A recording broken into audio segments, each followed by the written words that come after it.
Jean-Marie Le Guilcher, disons-le, s'est habitué à son rôle de célébrité locale. Attraction il est, et il ne dédaigne pas que cela se sache bien. Oui, cet homme en blanc qui soigne les clochers dans ces conditions singulières, ici à Paimpol précisément, à près de 60 ans.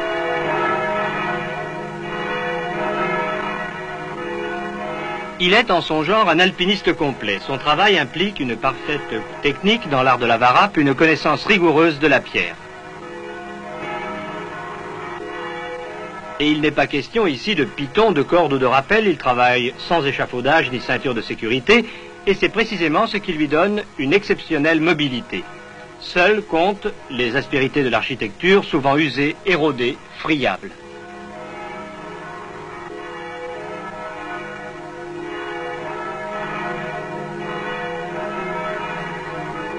Il a même gardé un enthousiasme, une satisfaction dans l'accomplissement de son métier qui lui confère cette singulière personnalité.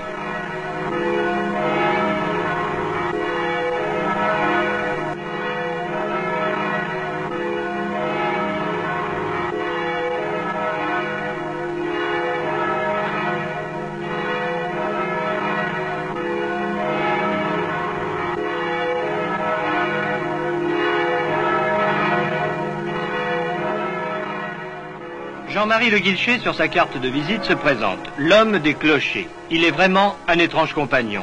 L'un des rares de sa profession d'ailleurs, car les candidats à ce genre d'exercice sans filet sont rares.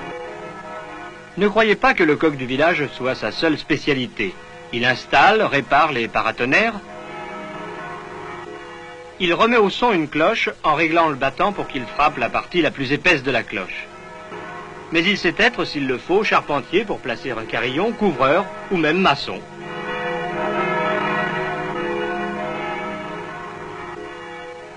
J'arrive, hein. Attends mon petit coq, j'arrive te voir.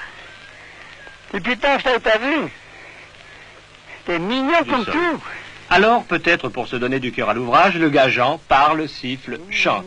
Y avez-vous déjà songé? Le coq tout là-haut, en haut du clocher, il a fallu le placer un jour. Et maintenant, ce coq, orgueilleusement dressé, trop souvent dans le vent violent, a besoin de quelques soins, voire d'un successeur. Et vous pouvez en juger, ce n'est pas une mince affaire.